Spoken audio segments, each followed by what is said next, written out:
1, 2, 3, 4.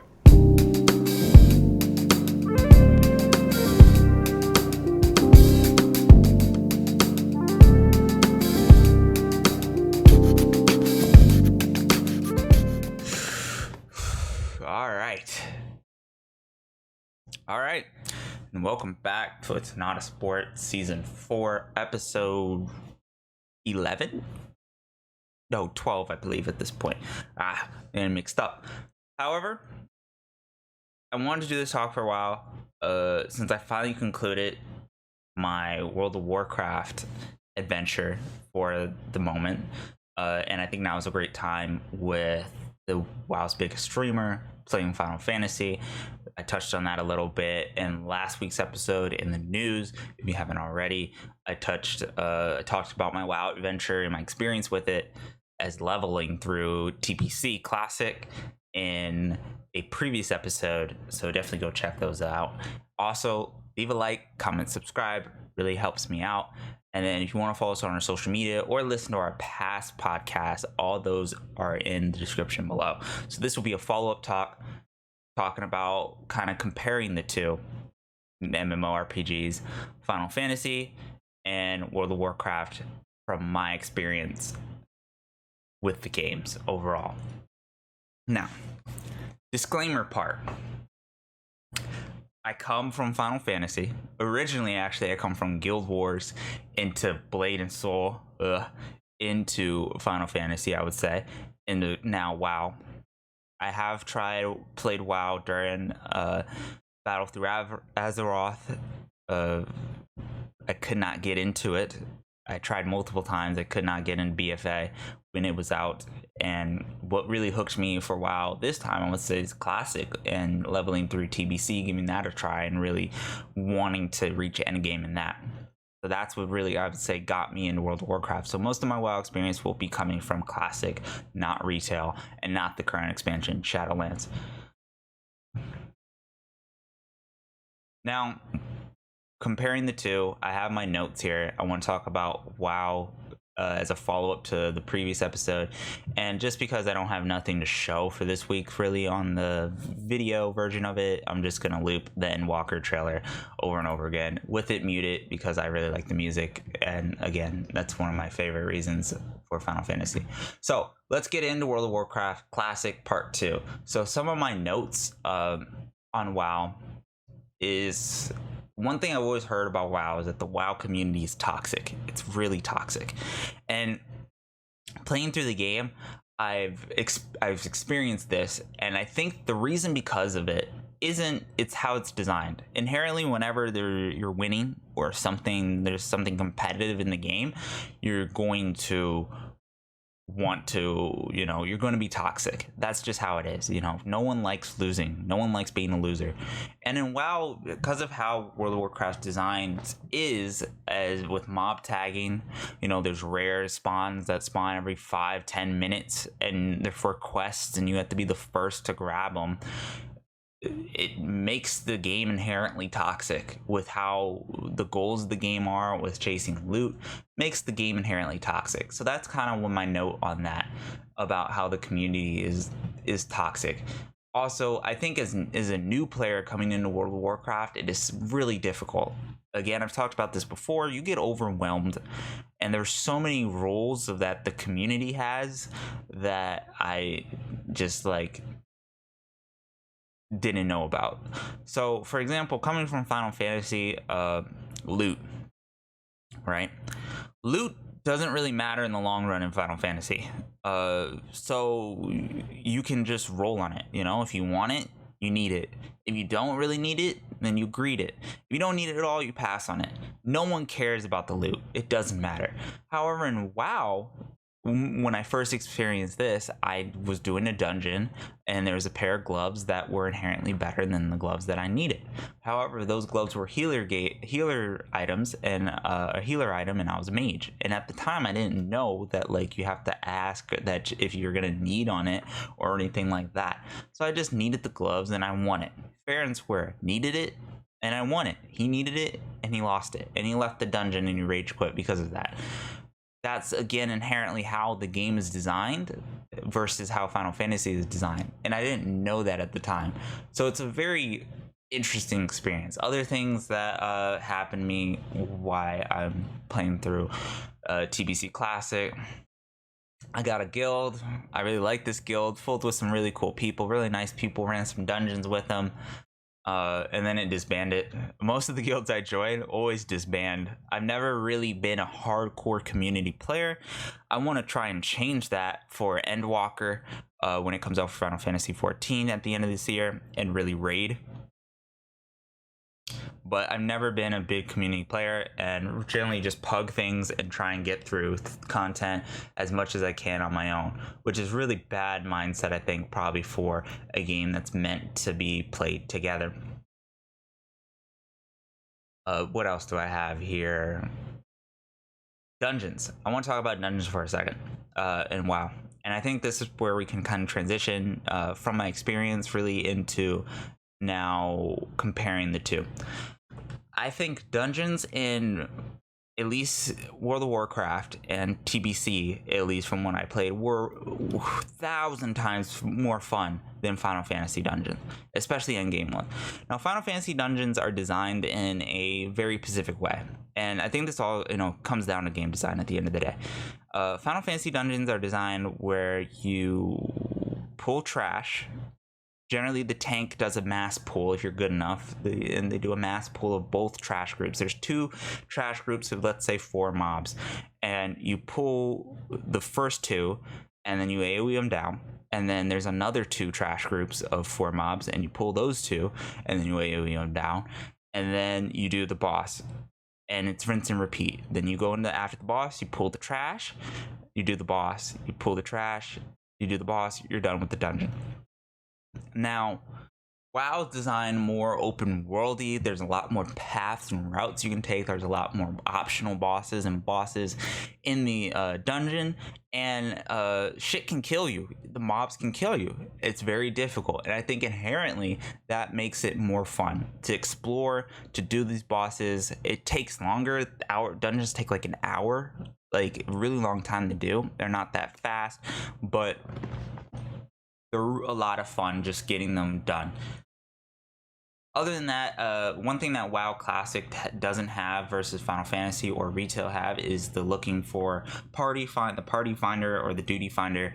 I think this is just an updated modern game design. I like the duty finder. It speeds things up, but I can understand an argument for not having it, especially in WoW's case where those dungeons are a commitment, which is what makes them fun. So that's one thing. Goals. Now, goals of the game, right? Goes back to what I was talking about with gear. WoW is much more rewarding because you're putting in that grind for the gear. That's the end game. The end game is chasing the best gear possible. It's the reason why you raid. It's the reason why you do their Mythic Plus system. It's everything is for the gear.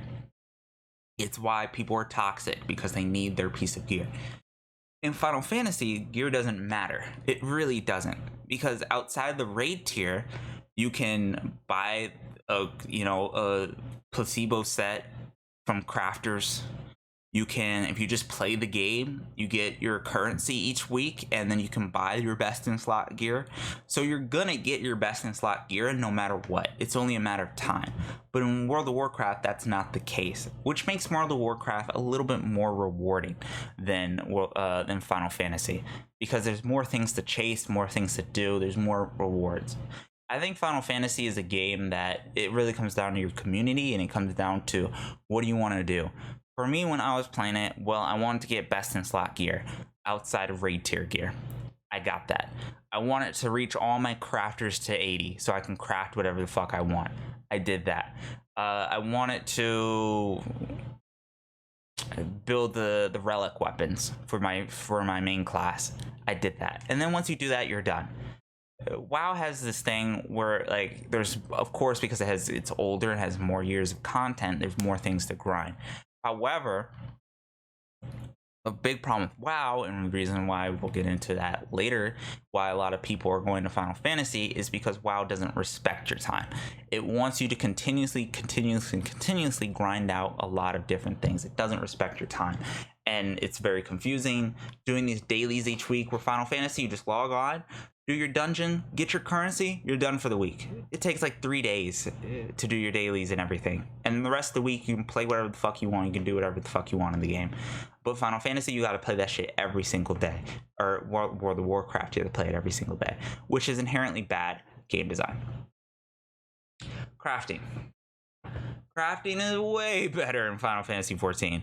If you haven't checked out crafting already, it's a whole system, a whole mini game, a whole class in itself. It's not just hitting a button and you make an item or grinding materials. Crafting gathering is an entire game in itself, which again makes your own end game. If you want to be a master crafter gatherer, you can do that. If you want to be a master adventurer and raider, you can do that. If you want to be a master dresser, you can do that. If you want to just buy a house, that's a goal, a really good goal in Final Fantasy 14. You can do that. It's a thing that you can do. You just make your own goals in Final Fantasy versus, and same with WoW, but the big difference between the two is they respect your time. I hear PvP is better in World of Warcraft, but I haven't done PvP in both of these games. If I want to play PvP, I go play Valorant, I go play League. I'm not going to play PvP in MMO. I play PvE for an MMO. That's the reason I play. So that's small comparisons that I just want to make overall about the two. With Asmongold coming over, with WoW players finally trying, or big WoW creators trying Final Fantasy 14, I do want to get into some of the talks and my experience with the game. And how do I start this? I think both games are made for different things. I think you with everything, you find your tribe and you find your people and which one you want to play with. Reasons why I like Final Fantasy 14. Story is a huge one for 14, of course. The game kind of basically resolves around story. I think, again, there's a good YouTuber video I watched put it really well, is that Final Fantasy 14 is an RPG MMO, not an MMORPG. The role-playing aspect of the game, the RPG aspect of the game comes first. It is in itself a Final Fantasy game first, with an MMO tacked on, where WoW is an MMO with RPG aspects tacked on. That's what I would say is a fair comparison of the two.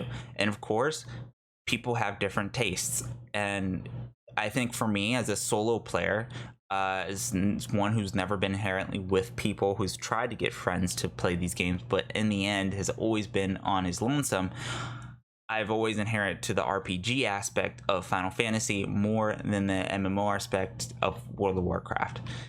That's just how it is. Now, because of that, again, story was a big aspect of me. I really like the story in Final Fantasy 14. When I play WoW, I don't really know what the story is. I have to go to YouTube channels to explain the lore. I'm very interested in the lore of WoW, but outside of like maybe if I played Warcraft 3, I wouldn't know it. Music is the second biggest one. Music, there's just bangers. The dude who writes the Final Fantasy soundtrack and score is very sad to hear that he has cancer, but I hope that he can continue his work. But he just has banger tracks in the game. If you listen to the trailers for all the games, they have some bangers. Now WoW does also have some bangers, but I'm just more into the Final Fantasy vibe of music. For example, one of my favorite fights, it's spoiler if you haven't get into it for new players, but Shadowbringers,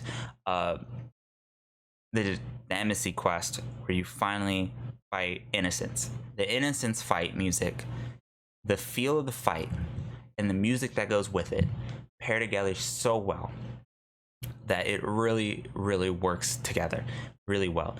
Fighting an angel-like boss with heavenly-like music works together. It just, blends it together, and it makes those fights bearable.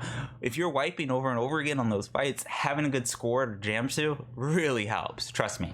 So that's one thing that I like about Final Fantasy. Another thing that I would like to say is that I don't have to make multiple characters for changing classes, for multiple classes. All jobs are all my one character. Now, I don't have a problem with having multiple alts like I would in WoW, but it's just nice having those things in Final Fantasy. Now, wrapping up this talk, let's talk about WoW. What did I like about WoW? Now, WoW, I liked the leveling. The leveling was a journey. Generally in Final Fantasy, the journey is more the story, but in WoW, at least Classic, the journey itself was leveling. It was really cool, even though I was AoE farming that shit as a mage, making it as fast as possible because I was trying to get to TBC. But when I got to TBC, I took it down a notch. I took it slow, and it was very enjoyable. I like how WoW's class diversity. I like their dungeons. Again, like if you want to do in raiding, if you want to do hardcore PvE content, I think WoW is the game for that. WoW definitely has better dungeons and hardcore PvE content than Final Fantasy does, without a say. WoW wins on that front. So I like that, and I would definitely like to experience more of hardcore raiding in WoW if I ever get the chance to do that. I also like I like how crafting is done in WoW, even though I think Final Fantasy does it better. I think having multiple crafting professions, how it's done in WoW, is a lot better how they do it in like Guild Wars, for example. I think they do that really well. I love the zones in WoW. The zones in WoW, even though they're really old school, still feel very luscious, and each zone feels different in itself. Some of the zones are amazing, like even just in itself how they did that back in the day. I really like some of the zones, and they're not instant zones. Final Fantasy has instant zones where like WoW, you can kind of just walk into a zone and you can walk into a dungeon randomly. Those things like that are really cool. It brings more into the MMO aspect of it, of you can see more players just doing things. Final Fantasy, you see players, but generally they're just waiting for queues or doing other things. You're not really working together. But it's like in WoW Classic, for example, you see a player, you're like, hey, you want to team up? Let's team up, let's do this. Some of the positives. Quick overview real fast. Negatives. Again, Final Fantasy, wish it had better raid content. I wish it did. I wish gear was more rewarding. I wish there were more things to grind for other than just mounts. I wish it really went more. The thing about WoW is that there's content and things to work for, where Final Fantasy, reason why I quit is because I run out of self-oriented goals to work for. With World of Warcraft, I really can't say at this point. Classic has its problems, but it's Classic. Those problems get fixed. Really, what I want to look at is retail, and I can't speak from retail. This is where I have a problem with myself, because I haven't played enough retail to understand the problems of the game. All I can look at is streamers like Asmongold and take their take for it, and I can't really develop my own opinion of it. However, I think overall, both games are phenomenal. Both games are good. Both games are worth checking out. There's no reason why you should hate either or. It's a game. You play what you want to play. I want to go off and off. Half of this year, I want to play. I want to go to Endwalker when Endwalker comes out. I want to grind that, and then when Endwalker's done, I want to go back to WoW and actually want to try Shadowlands towards the end of it, because I want them to get out some of these clicks from what I'm hearing from their community. But I actually do want to try Shadowlands and explore that as soon as Endwalker comes out, and of course as soon as I get away with all my backlogs of games. But both games I think are really good and worth playing as themselves, and I've always been an advocate of Final Fantasy 14. I've talked about it on this show multiple times, and definitely check out WoW. I think you can learn something from WoW. If you can find a friend to kind of escort you through it, I think would be the best experience for you. but definitely check out both games because I think both games are phenomenal and really good. Anyway, that's going to conclude this week's talk about those MMORPGs, kind of a follow-up to the World of Warcraft one, and just talking about Final Fantasy as a new player. It's not a big deal. Again, they're just games. Try them out. If you like them, keep playing. If you don't like them, drop them. I'm really happy to see that, you know, streamers like that's the mindset that Asmongold went into it, I think, and that's why he's enjoying Final Fantasy just as much as he enjoys WoW. Will he stick with it? Will he go back to WoW? Yes, 100%. But will he also go back to Final Fantasy once he hits max level and at Shadowbringers and does what he wants to do, and then Endwalker comes out? Will he come back to that? Probably yes. The answer is yes. So that's just how the cookie crumbles, you know. That's just how things go. All right, that's done. This talk's over. I hope you enjoyed it. Check out those games. Definitely, you know, they're on my recommendation list. Final Fantasy is in my top 20 at least. So check them out. Let's get into some news.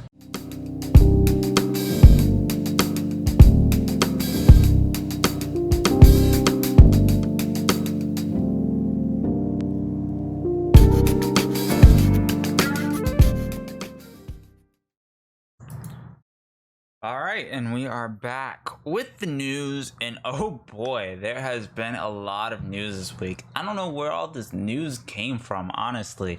June was so kind of dead, especially with E3. There wasn't a whole lot of news, and now we just have tidbits of so much news. So anyway, we're gonna start rapid fire. Let's start with the biggest news probably this week. Nintendo Switch, the OLED model for the Switch. They announced it. It's coming out. It's really cool. What is it essentially? Well, it is a bigger Switch. That's all it is. It is just a bigger Switch. So if you think the Switch Lite is too small, or the normal Switch, which is right here, if you can see the size of it, it is bigger. I think it's about that big, probably. That's really it. It's just a bigger Switch. I just keep saying that because I'm just amazed that that's really all it is. It has, I think, better sound. It has a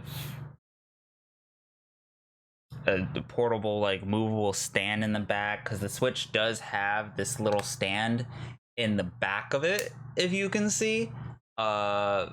But it's not that good. It's really cheap. It can break easily, and now this one has like an actual big one that works, as you can see in the video right now if you're checking out the YouTube. So it's really that. It also has the port, has like the Ethernet cord now, which is really cool. But if you've played Nintendo Online, you know that Nintendo Online features are complete fucking ass.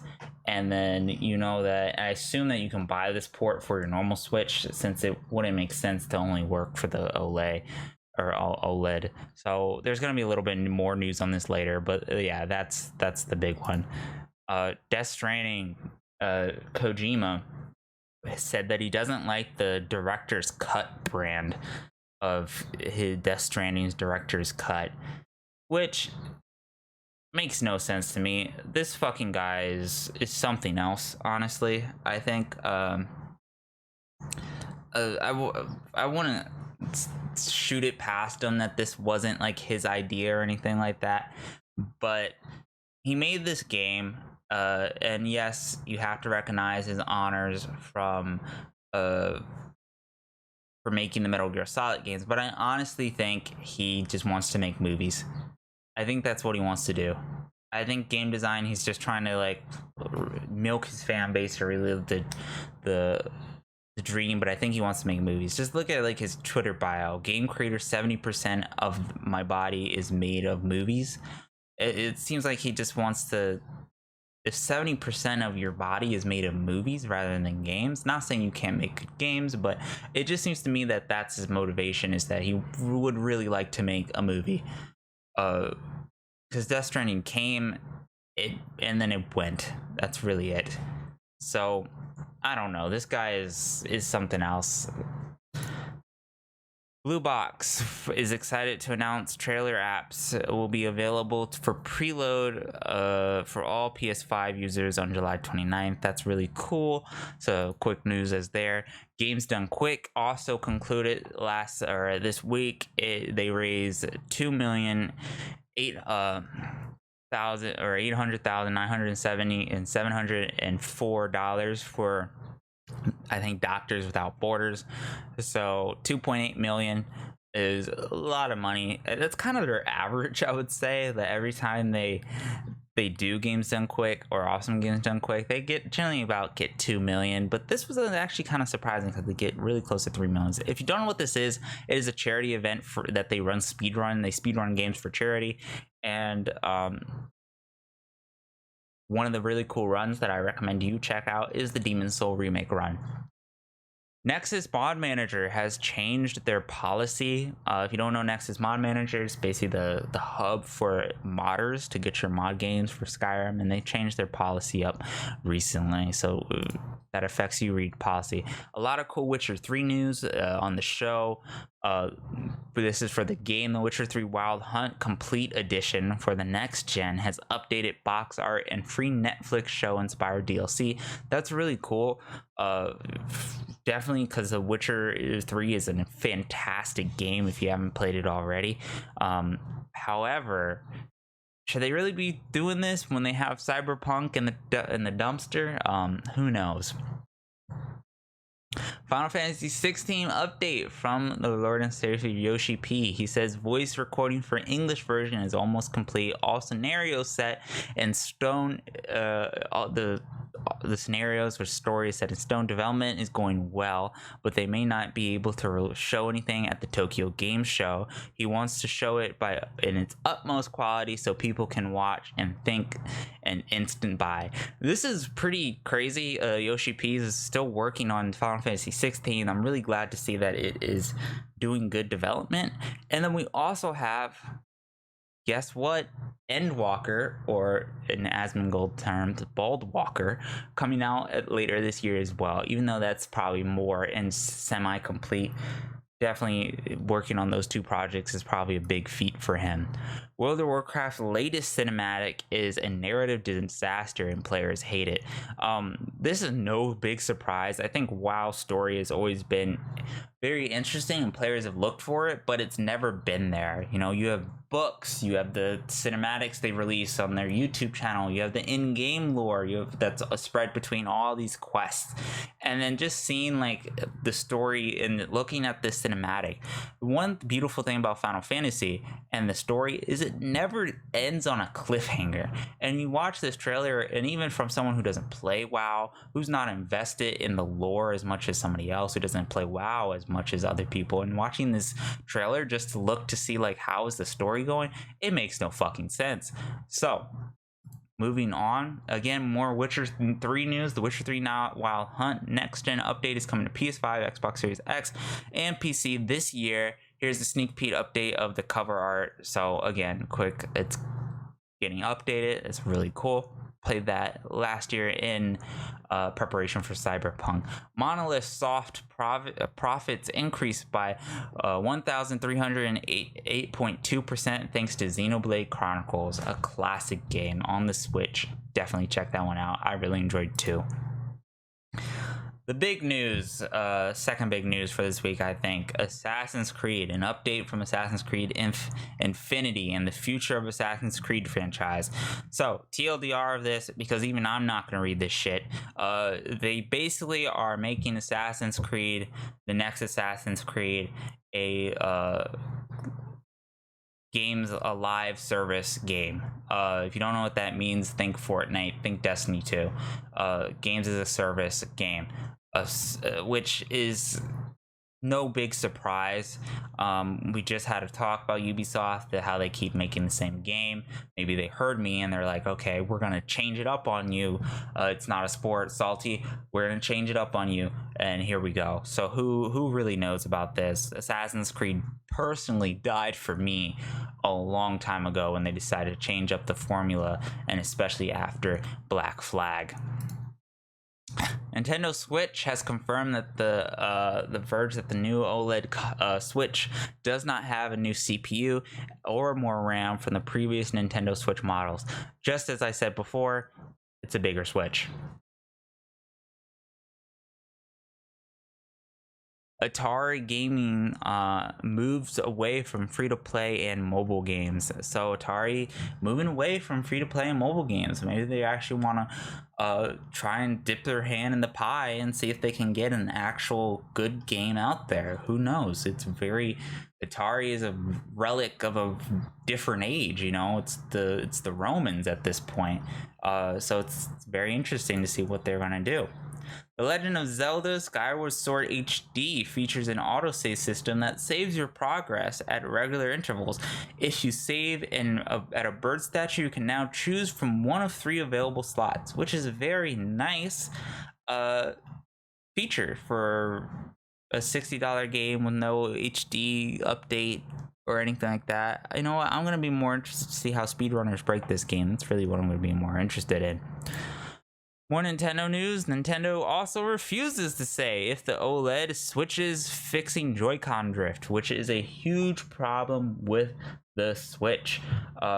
And I think it's one of the reasons why I think right to repair needs to be passed on these fucking things. If you don't know what Joy-Con drift is, it's had multiple lawsuits behind it. It's essentially if you put your Joy-Con down, the thing in it will just drift and they break very easily. It's been very controversial throughout the Switch's lifestyle. Nintendo's been trying to combat it and not talk about it as much as possible.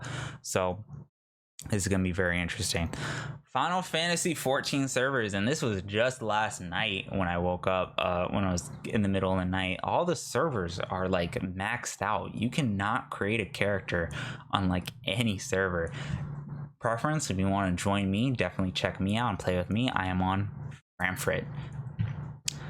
Break tab, and now we are into esports. Starting out in the Overwatch League, we have Dallas Fusion in first place, San Francisco in second, third is Houston, then Los Angeles Gladiators, Washington Justice, then Atlanta, and then Boston, followed by Paris, Toronto, Florida, London, and Vancouver is in last place for the Western area. For the East, we have Shanghai Dragons in first, followed by Seoul Dynasty in second, Philadelphia in third. Also tied for third is Chengdu Hunters and Hangzhou Spark. In sixth, New York Excelsior. Seventh is Guangzhou Chargers, and eighth is Los Angeles Valiants. For Valorant, week 1 of the Challenger NA series, we have 100 Thieves versus Vision 1 in the quarterfinal upper bracket. 100 Thieves moved forward. Then we had Kansas City Pioneers versus Team Envy. Team Envy moved forward. We had Rise versus Xset. Xset moved forward, and Genji versus Sentinels. Sentinels moved forward. Then in upper bracket semifinals, we had Team Vitality versus 100 Thieves. 100 Thieves won and moved forward in the finals. And then we have Sentinels versus Xset, and Sentinels lost, and Xset moved forward. In upper bracket finals, we had Xset versus 100 Thieves, and Xset moved forward into the grand finals. In lower bracket round 1, we had Kansas versus Vision 1. Kansas won. Genji versus Rise. Genji won. Kansas versus Sentinels in round 2. Sentinels won. Genji versus Envy. Envy won. In round 3 lower bracket, we had Envy versus Sentinels. Sentinels won. Then we had in round 3 finals, or lower bracket finals, we had Sentinels versus 100 Thieves. Sentinels won. And then in the grand finals for this week, we have Sentinels versus Xset, where Sentinels won. Really fun games to watch, actually. If I wasn't watching Asmongold playing Final Fantasy 14, I was kind of watching Valorant instead of LCS. So it was actually really fun games to watch, and I definitely recommend you check them out, especially the final games, which is Sentinels versus Xset. Some crazy games. It's been a long time since I felt that much excitement and hype from the casters. Now into League of Legends and NA. The current standings are 100 Thieves are in first, followed by TSM in second, and Cloud9 in third, Evil Geniuses in third, Team Liquid in third, Dignitas in sixth, Immortals in seventh, eighth is in FlyQuest, ninth is CLG, and ninth, also tied for ninth, is Golden Guardians. This week was such a fucking clusterfuck in NA. Just kind of proved that I think that why viewership is going down. When you have the top 4 bottom teams: Immortal, FlyQuest, Counterlogic Gaming, COG, and Dig and Golden Guardians take games off of 100 Thieves, TSM, Cloud9, and Evil Geniuses over and over again. It's very concerning. It's very, very concerning to just see the bottom of the bracket win over just like completely. I don't even know. It was something else. NEU first place ties are Fnatic and Rogue. Third place ties are Mad Lions and Misfits. Fifth is G2. Sixth is Astrel and Team Vitality. XL is an 8th. Ninth is Glocko 4, and then last is SK Gaming in 10th. In Korea, we have Genji in first, followed by Damwon in second, Nongshim Red Force in third, Afrika Freaks in fourth, T1 in fifth, Live Sandbox in sixth, KT in seventh, Poor Chovy, Hangwon Life in eighth, ninth is Frederick Baron, and 10th is DRX. In China, we have Edward Gaming in first, followed by LNG. Then FunPlus and Rare Atom are tied for third. JD is fifth. Top is sixth. Seventh is Billy B and Sunning. Ninth, oh my god, Team WE.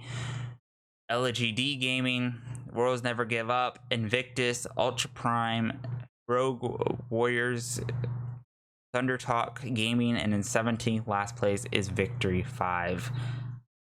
With esports now out of the way, let's talk about game releases. Nothing big at all. The biggest one being Legend of Zelda Skyward Sword HD Remastered comes out on the Switch on July 16th. We also have F1 2021 racing coming out on the 16th. Coming out on today's show, we have Curve Space and Where the Heart Leads. Later, we will have Microsoft's Flight Simulator on the 27th come out for the Xbox Series X and S. We have Nero: The World Ends With You coming out on the PS4 and the Switch on July 27th. Nero Reincarnation, which is the mobile game for the Neros. Nothing really big coming out, just some small releases. As I've stated, this year is kind of a dead year. With further ado, that's going to conclude this week's show. I hope you guys enjoyed it. Woo, that was a lot of news. I'm going to relax, gonna go watch a movie, chill, and enjoy my week. I hope you guys are enjoying your week. I hope you guys had a good weekend as well. Quick reminder, as always, make sure to leave a like, comment, and subscribe. Make sure to check out our links in the description below. Those will lead you to our previous shows, our archive shows. Season 1, 2, and 3 are all archived on our YouTube channel, as well as our most recent shows on our podcast platforms, Spotify, iTunes, and SoundCloud, and the website as well, which will you find exclusive articles up on there. This has been your host, Salty Waffles, signing off, and I hope you guys are having a wonderful climb.